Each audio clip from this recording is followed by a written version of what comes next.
Welcome, everybody, to another Bible study. I am Dark Desert Highway, and on this channel, we read the Bible.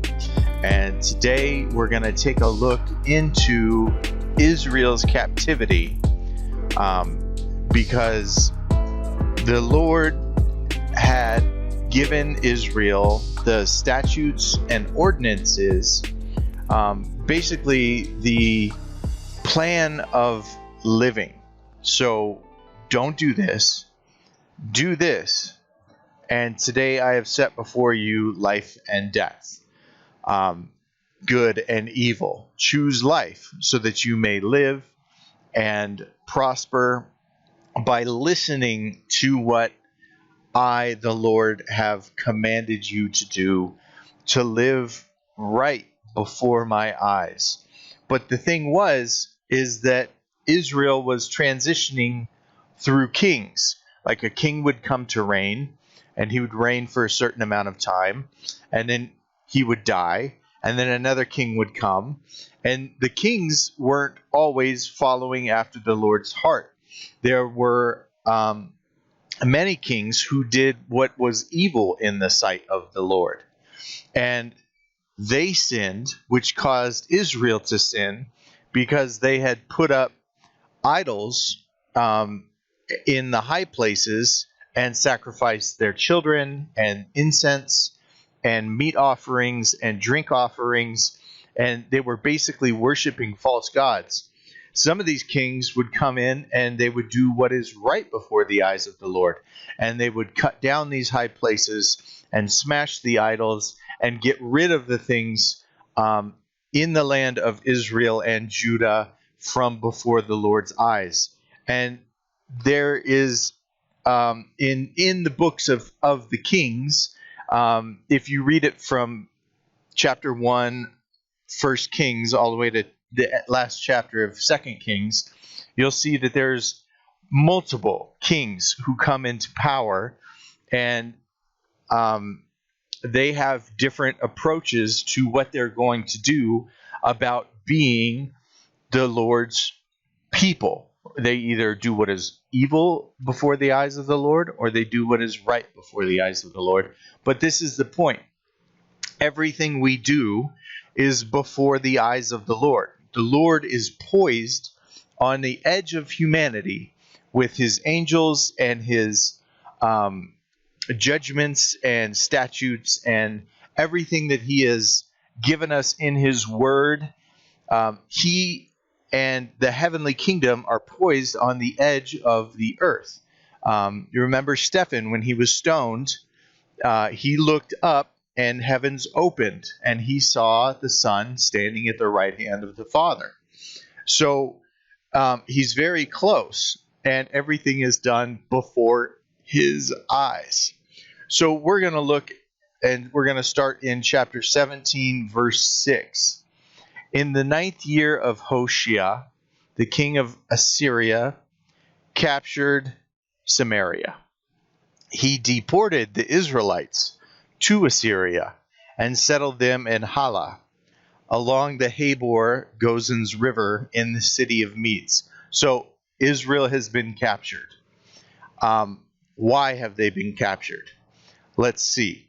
In verse 7, this disaster happened because the people of Israel sinned against the Lord their God, who had brought them out of the land of Egypt from the power of Pharaoh, king of Egypt, and because they worshipped other gods. They lived according to the customs of the nations that the Lord had dispossessed before the Israelites, and according to what the kings of the Israel did. The Israelites secretly did things against the Lord their God that were not right. They built high places in all their towns, from watchtower to fortified city. They set up for themselves sacred pillars and Asherah poles on every high hill and under every green tree. They burned incense there on all the high places, just like the nations that the Lord had driven out before them had done. They did evil things angering the Lord. They served idols, although the Lord had told them, "You must not do this." Still, the Lord warned Israel and Judah through every prophet and every seer, saying, "Turn from your evil ways, and keep my commands and statutes, according to the whole law I commanded your ancestors and sent to you through my servants the prophets." But they would not listen. Instead, they became obstinate, like their ancestors who did not believe the Lord their God. They rejected his statutes and his covenant he had made with their ancestors and the warnings he had given them. They followed worthless idols and became worthless themselves. Following the surrounding nations, the Lord had commanded them not to imitate. They abandoned all the commands of their Lord. They made cast images for themselves, 2 calves, and an Asherah pole. They bowed in worship to all the stars in the sky and served Baal. They sacrificed their sons and daughters in the fire and practiced divination and interpreted omens, witchcraft. They devoted themselves to do what was evil in the Lord's sight and angered him. Therefore, the Lord was very angry with Israel, and he removed them from his presence. Only the tribe of Judah remained. Even Judah did not keep the commands of the Lord their God, but lived according to the customs Israel had practiced. So the Lord rejected all the descendants of Israel, punished them, and handed them over to plunderers until he had banished them from his presence. So it was very obviously, Israel's captivity was very obviously connected to their daily life. Because they had not listened to the commandment of the Lord, instead they built themselves idols to false gods who were no gods at all. And they worshiped them, and they burnt incense to them. They even caused their sons and their daughters to pass through the fire in demon worship. That's really what it is. It's worshiping demons, worshiping idols, worshiping gods that are no gods. Let's continue. 21. When the Lord tore Israel from the house of David, Israel made Jeroboam, son of Nebat, king. Then Jeroboam led Israel away from following the Lord and caused them to commit grave sin. The Israelites persisted in all the sins that Jeroboam committed and did not turn away from them. Finally, the Lord removed Israel from his presence, just as he had declared through all his servants the prophets. So Israel had been exiled to Assyria from their homeland to this very day. So wait a minute, you're telling me that it's not just a prayer, right? It's not just, Lord, I believe in you. Lord, I believe that you're there. Lord, I believe in you. You are who you say you are. I believe that. I believe that you are God. But instead of making my daily life about your ordinances and statutes, I would rather build images to worship that have nothing to do with you. Even though I know you're there, even though I know that I am of the race of chosen people that you have set aside for yourself, I will make it my daily chase to serve other things that are not God as gods in place of you. I'm going to serve alcohol. I'm going to serve drugs. I'm going to serve women. I'm going to serve myself. I'm going to serve my body. I'm going to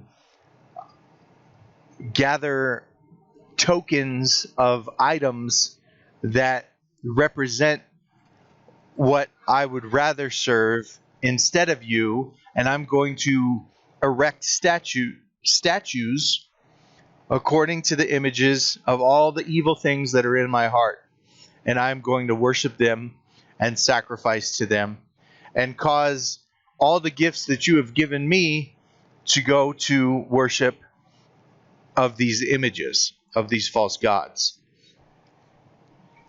So the Lord wouldn't have it anymore.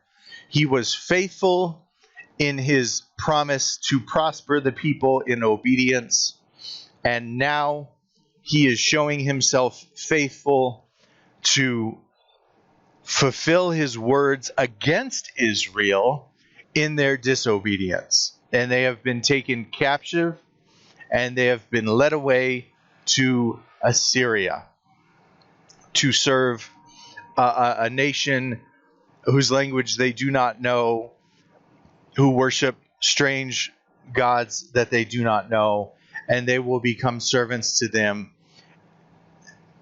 in consequence of not obeying the Lord. So the Lord's faithful to put away from his sight all the things that are evil in his sight, and make, even though they were his children, make them go into captivity so that they would understand that the Lord is a fulfiller of his promises in good or in evil. Let's continue in verse 24. Then the king of Assyria brought people from Babylon, Cutha, Ava, Hamath, and Sepharvaim, and settled them in the place of the Israelites in the cities of Samaria. So the king of Assyria is bringing people from Babylon to occupy the cities of Israel, because he had just taken captive all the people out of the cities of Israel, and now he's placing Babylonians to occupy Israel in the Israelites' place. Okay? So the settlers took possession of Samaria and lived in its cities. When they first lived there, they did not fear the Lord. So the Lord sent lions among them, which killed some of them. The settlers said to the king of Assyria, "The nations that you have deported and placed in the cities of Samaria do not know the requirements of the God of the land. Therefore, he, the God of the land, has sent lions among them that are killing them, because their people don't know the requirements of the God of the land." So the Lord was still protective of what he had given Israel in fulfilling the promise to Abraham, Isaac, Jacob, and all of the promises that he had promised in the older years. He had promised to his people, to very specific individuals. He was the God of that land, and he was not going to abandon his land, even though he had sent his people away in captivity. When the king of Assyria brought in Babylonians to occupy the Israel's territories, God didn't like that. God sent, because they were defiling the land with their own gods and with their own statues and with their own customs, and God was the God of this land. So the Lord sent lions. They sent lions down to kill the people of the land, and in the end of 26, therefore he has sent lions among them that are killing them, because they don't know the requirements of the God of the land. Then the king of Assyria issued a command: "Send back one of the priests you deported. Have him go and live there, so he can teach them the requirements of the God of the land." So he said, "Look, you have captured a priest from the territory of the land of where I've captured all these Israelites. So go ahead and release one of these priests to live in the land where these Babylonians are now occupying, which is Israel, and let the priest teach the people the ways of the Lord. And he began to teach them. So one of the priests they had deported came and lived in Bethel, and he began to teach them how they should fear the Lord.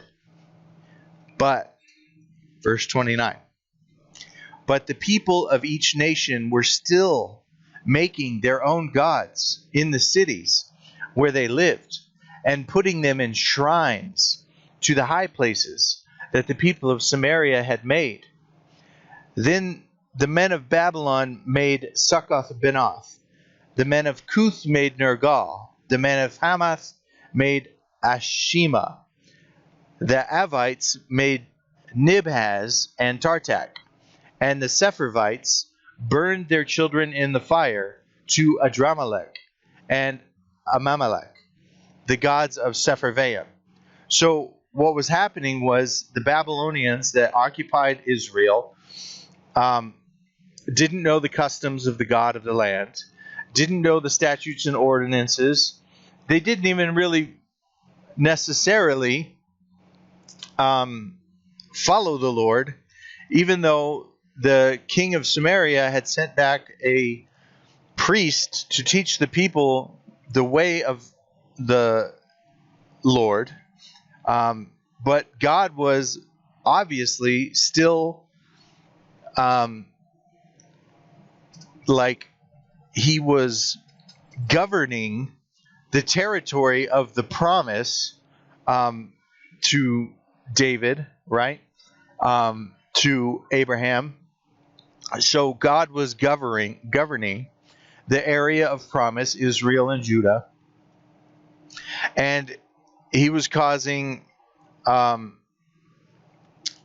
negative things to happen because a people now occupied this land that didn't follow God. So in 32, they feared the Lord, but they also made from their ranks priests for the high places who were working for them at the shrines of the high places. They feared the Lord, but they also worshiped their own gods according to the practice of the nations from which they had been deported. So they knew that God was there. They knew that there was a God over this land, and they feared him. Not necessarily a fear of a reverent fear, but they were afraid. They were afraid of what God might do because of what he had done to the people in the past, like bring lions from the hills to eat the people and devour them. So they feared God. This is a different type of fear. They feared God, but not reverently. They feared the Lord, but they also worshiped their own gods, according to the practice of the nations from which they had been deported. So Israel was taken captive, and now there's a whole land, Judah and Israel, that was unoccupied. The king of Syria sent in the Babylonians to occupy that land. They were facing consequences. The Babylonians were facing consequences from a God that decided to show himself alive, a real God. I mean, something that necessarily their gods didn't do because they were all false gods. They were worshiping images. But all of a sudden, there's a God in the land where things happen, man. Things happen. And they're like, whoa, it's because a God is here. And we don't understand his ways. So let somebody from the land who occupied it before we got here come back and teach us about this God. And they feared him because of the consequences that they were seeing happening in their lives, like being ripped apart by lions. But that didn't sway them enough to abandon the worship of their own idols, it did place a fear of the Lord in their hearts. They feared the Lord, but they also worshiped their own gods, according to the practice of the nations from which they had been deported. 34. They are still observing the former practices to this day. None of them fear the Lord or observe the statutes and ordinances. So you can see there's two different fears here. You see in 33, they feared the Lord. But in 34, none of them fear the Lord. So it's not a reverential fear to observe the statutes and ordinances, acknowledging that there is a God in the land and that he has power and control, and he has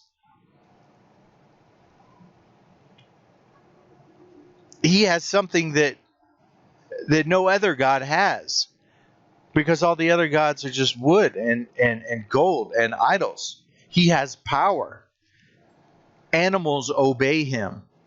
The people of the land, he can make armies come against the people of the land and carry them away out of consequence for their behavior.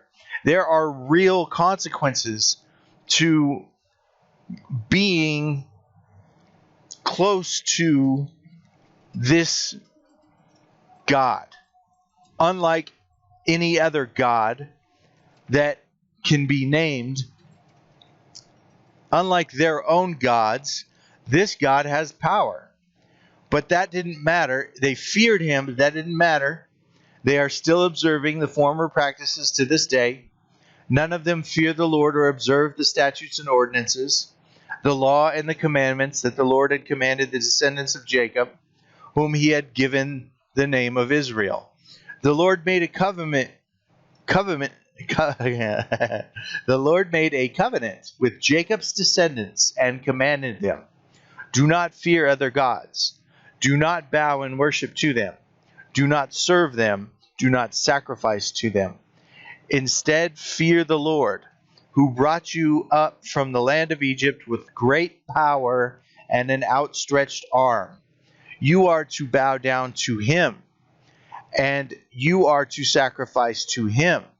You are to be careful always to observe the statutes, the ordinances, the law, and the commandments he wrote for you.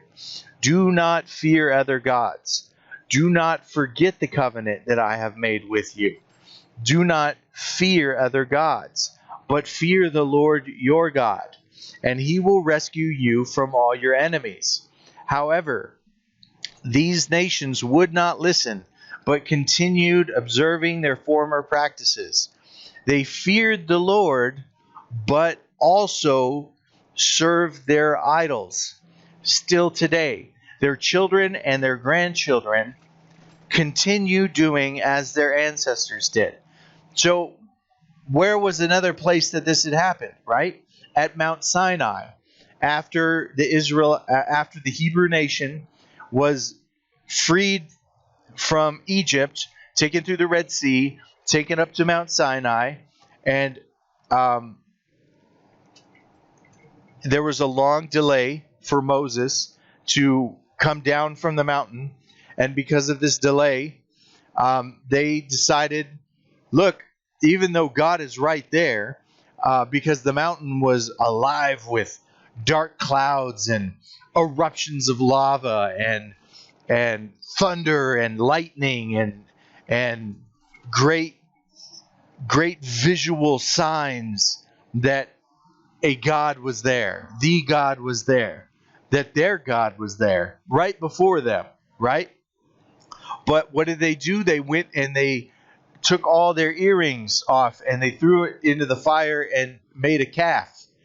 And that's what happened, that they feared the Lord, but they also served their idols.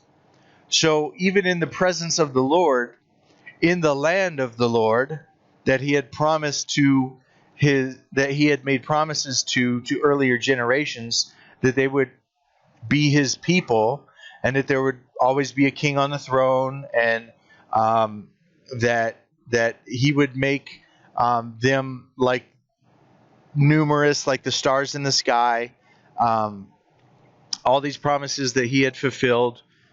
He was in the process of fulfilling, but for the people who were there, they feared the Lord but served their idols. Just like at Mount Sinai with the calf, the Hebrew word was that there were gods. It was a plural word that meant that the people had more than one God in their presence.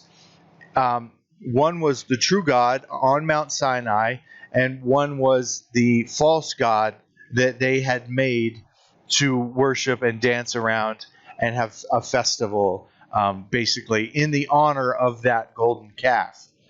So you knew by the plurality of the Hebrew word in the portion of that scripture that they were serving the gods. But there was only one calf. There was only one calf came out. So where was the other God? He was on Mount Sinai. He was the God of the people. He was the Lord, the great I am. So what happened? What happened here? Israel is taken away captive, right? Israel is taken away captive, and in their place, the king, who now commanded the territory because of his victory against Israel, because the Lord had led Israel into captivity according to his promise, right? The king decided to let the Babylonians occupy the land, but because they did not know the God of the land, they were seeing all these consequences, these real life, scary, terrifying things were happening in that land because they had moved in basically to all the Israelites' houses that were there. They occupied their land, they occupied their territory, and now all these horrible things are happening to them, and they're like, hey, there's something happening here. There's a God at work here that we don't know and we've never heard of and we've never seen. We haven't seen anything like this, but our people are dying because of it. So send a priest from captivity back to this land so that he might teach us about the God of this land. And the priest did so. He lived among the people, and he taught them to fear the Lord. They feared the Lord. They knew he was there, but they didn't obey his ordinances, commandments, and statutes because that wasn't their God. They were afraid of him in a consequential type of way, not in a reverent way. And they ended up having fear of the Lord, but continued to serve their own idols. And Israel is taken captive, and they're prisoners of war, basically. And why did this happen? Let's go back up to 7. This disaster happened because the people of Israel sinned against the Lord, their God, who had brought them out of the land of Egypt from the power of Pharaoh, king of Egypt, and because they worshipped other gods. They lived according to the customs of the nations that the Lord had dispossessed before the Israelites, and according to what the kings of Israel did. The Israelites secretly did things against the Lord their God that were not right. They built high places in all their towns, from the watchtower to the fortified city. They set up for themselves sacred pillars and Asherah poles on every high hill and under every green tree. They burned incense there in all the high places, just like the nations that the Lord had driven out from before them had done. They did evil things, angering the Lord. They served idols, although the Lord had told them, "You must not do this." Still, even after all this, the Lord warned. Hold on.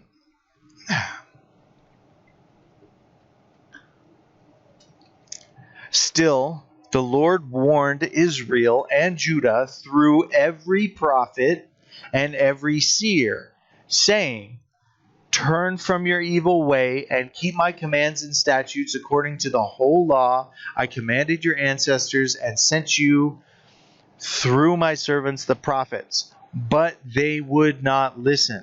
Instead, they became obstinate, like their ancestors who did not believe the Lord their God. They rejected his statutes and his covenant he had made with their ancestors, and warnings he had given them. They followed worthless idols and became worthless themselves, following the surrounding nations the Lord had commanded them not to imitate. They abandoned all the commandments of the Lord their God.